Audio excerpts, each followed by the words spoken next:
But for many, living in the shadow of these new towers will prove even harder than building them. In America in 1890, crime and poverty are rife on the streets. But these mavericks are about to make a difference. Gangsters, murderers, thieves, and fear are on the streets. New tabloid newspapers splash crime all over the front pages. In Chicago, you can rent a gun by the hour. In the Sears catalog, you can buy one for $12. In New York, a policeman finds a list on a murdered gangster, his rate card. Punches, $2. Nose and jaw broke, $10. Ear chewed off, $15. The big job, $100 and up.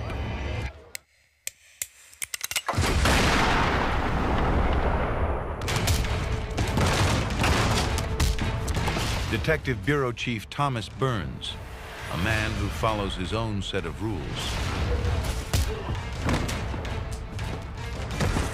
He's shrewd.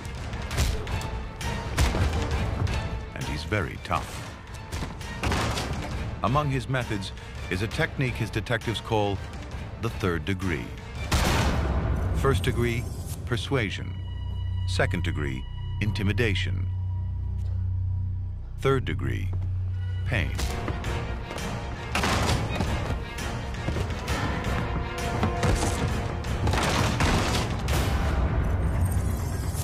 In 4 years, Burns claims he's arrested 3,300 criminals. He solved the biggest heist of the 19th century, nearly a $3 million Manhattan bank robbery. Reporters call him the greatest crime buster in the history of the New York City police force.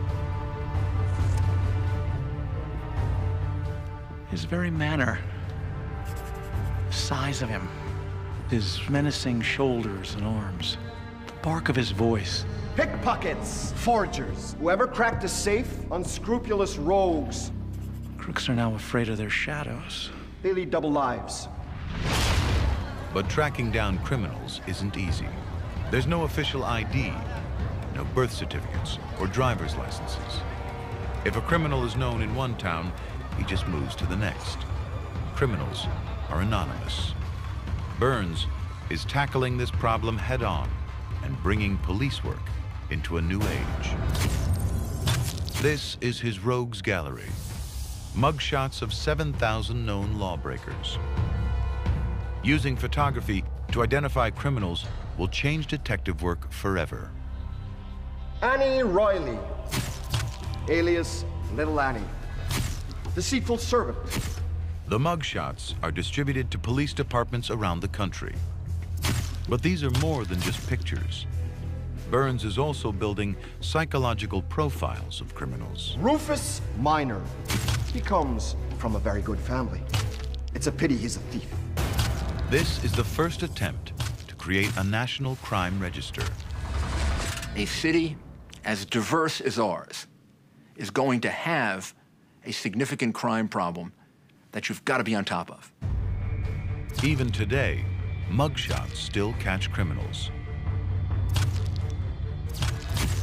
12 million are taken every year nationwide. That's more than the entire population of Ohio. And it all began with the Rogues Gallery over 120 years ago. Any questions? But crime isn't the only problem plaguing urban streets. In many cities, slums are reaching epidemic proportions. Multiple families crammed into one small room. Human waste pours into the streets, alleys, and open courtyards. People were crowded in. There were windowless tenements. Sometimes you had no internal plumbing, just privies in the basement, in the backyard. And the Lower East Side during these years was the single most crowded place in the entire world. Jacob Rees, Danish immigrant, crime reporter, photographer. He gets leads for stories from Chief Inspector Burns. Now, he's about to expose the hell of tenements. Jacob Reese knows what it's like to be poor.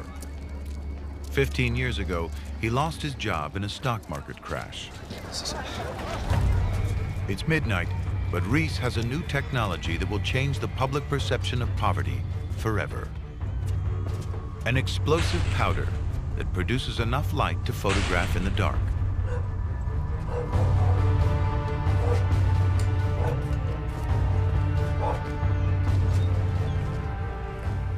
This is one of the first ever photographs of slum life.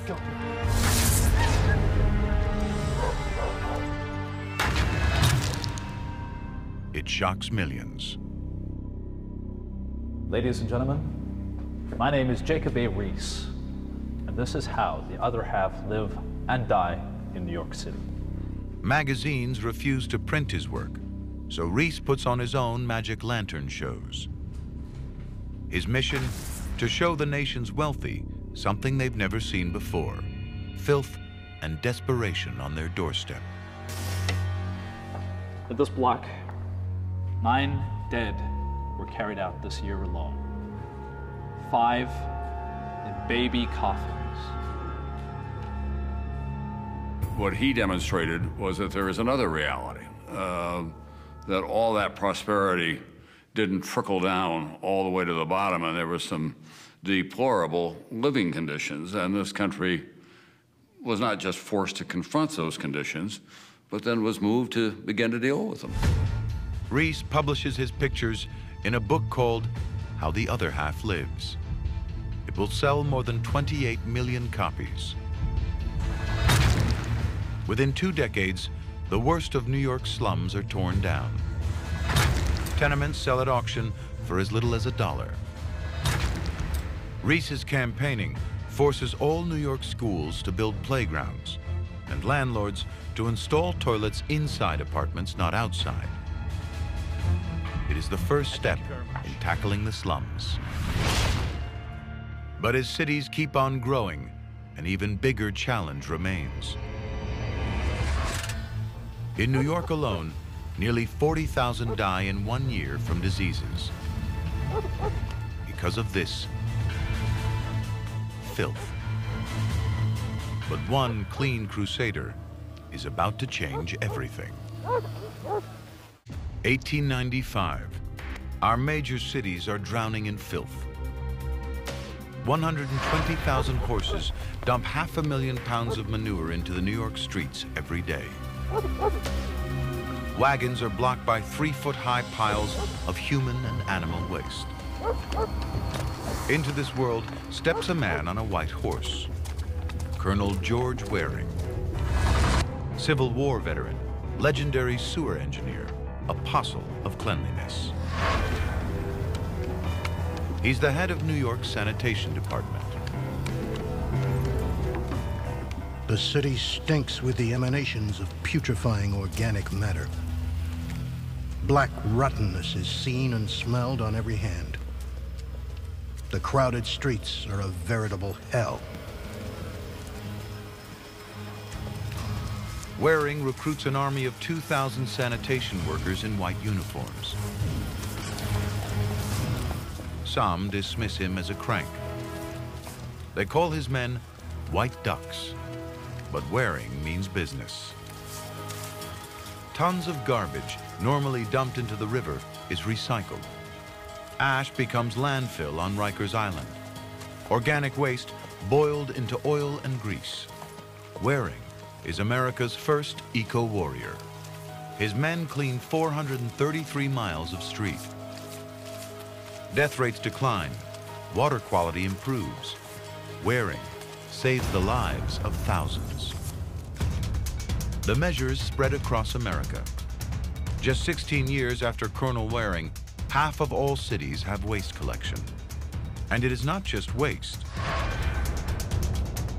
By 1907, every large city in the nation has sewers. By 1909, there are 42,040 miles of sewers in America. The battle against filth, crime, and poverty has begun.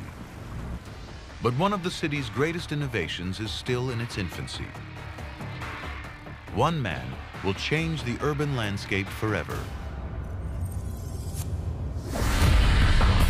Menlo Park, New Jersey, 1879. Thomas Edison, inventor, entrepreneur, showman.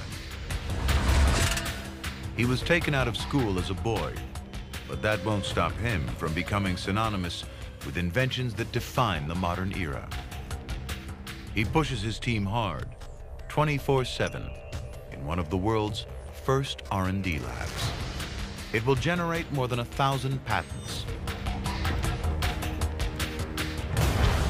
America still lights the night in the dangerous flicker of candles, gas, and kerosene.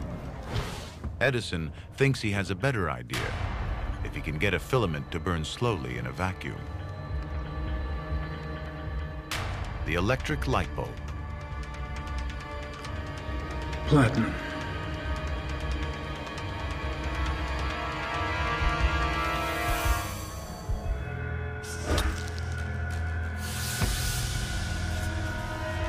Edison locks himself in his lab, doesn't sleep for days. The stakes are high.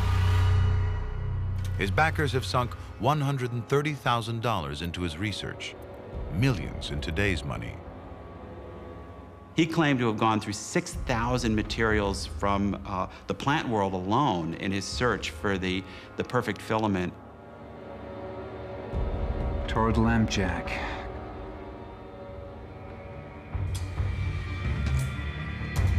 Spruce. Beard. Fish line. Thread. Teak. Boxwood. Celluloid. Parchment.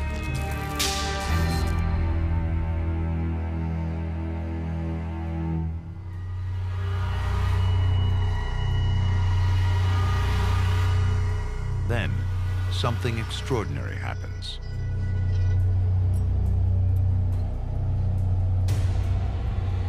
Cardboard.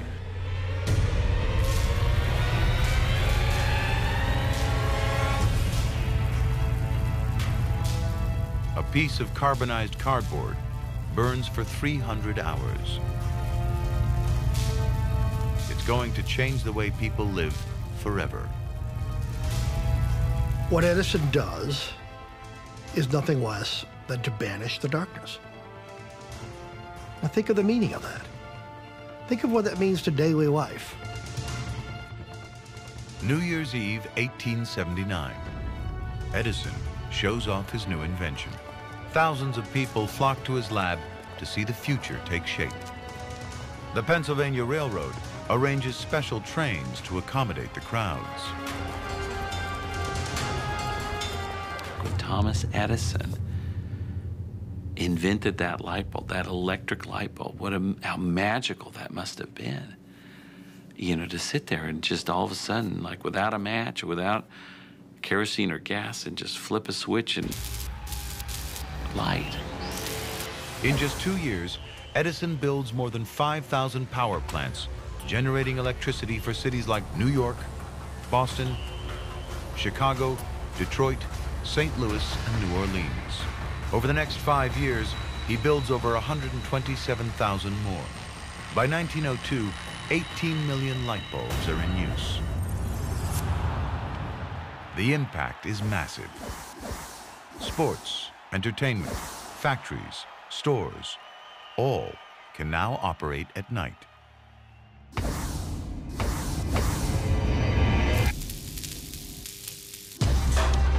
And as electricity comes to the cities, more and more people arrive with it. By 1900, nearly 4 million women are working in U.S. cities. In just 40 years, that figure has more than quadrupled. Urban factories are pounding out 75% of all consumer products in the U.S. Places like this, modern steel frame buildings equipped with all the latest technology. Otis electric elevators, Bell telephones, Singer sewing machines. But packing so many people into tall buildings is a disaster waiting to happen.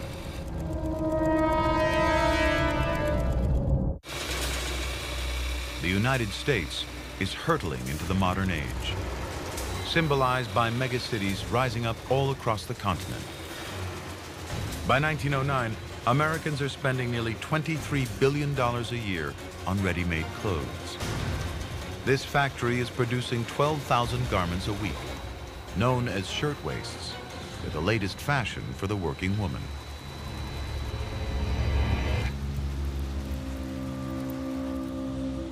New York City, March 25th, 1911.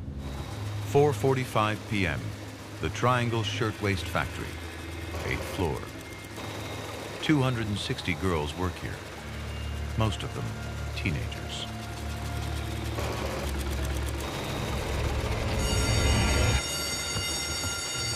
Someone, we don't know who, tosses a match or maybe a cigarette into the scrap bin.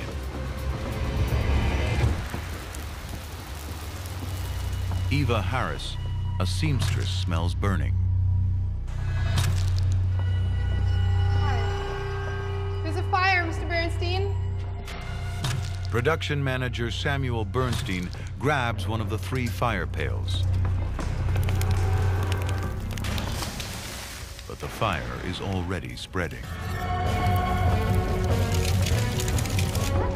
There's a mad dash for the exit, but it is too narrow. Only one at a time can pass through. It's been designed that way so their bags can be checked for stolen fabric. There's a fire hose,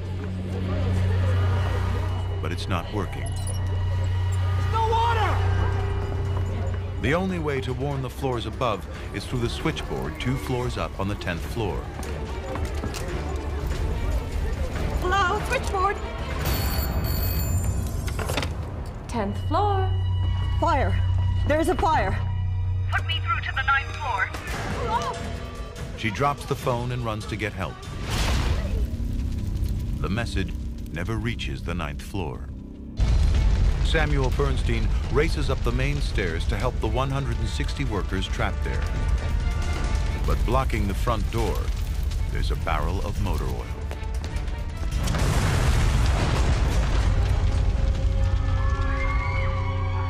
On the 9th floor, flames are already shooting through the walls and windows.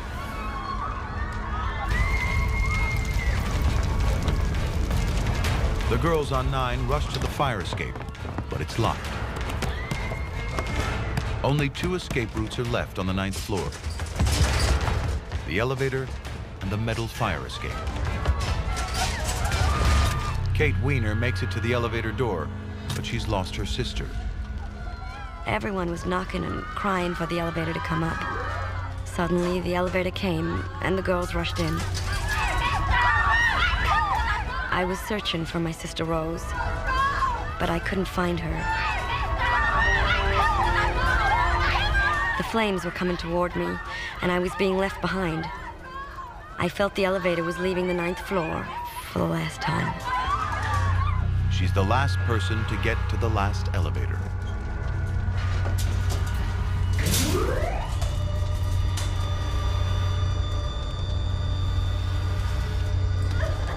More than 100 girls are left behind to die. The only escape route left is the metal fire escape, but it collapses. Firemen arrive with the biggest ladder in New York City. But it's 30 feet too short. –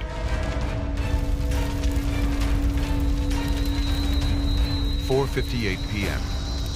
The girls trapped on the 9th floor are out of options.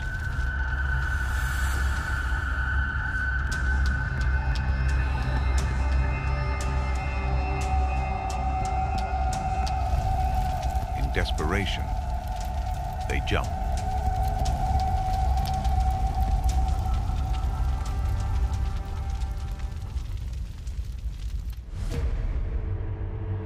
5:15 p.m. The entire blaze is over in less than half an hour. 146 people die in the Triangle Shirtwaist Factory fire. There's a trial, but the owners walk free. It remains the deadliest workplace disaster in New York City history until September 11th, 2001. But some good does come out of it.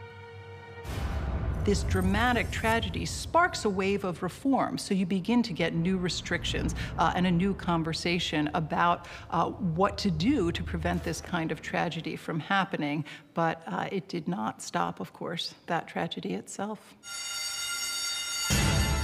Unions force management to take responsibility for the lives of their workers. The Life Safety Code, now used in all 50 states, is a direct result of this fire. It's why doors now open outwards in public buildings. Why automatic sprinkler systems or multiple exits are now the law. The U.S. and the modern city grew up together. Typically new, enormous, and fast-paced, the megacity is one of America's greatest inventions.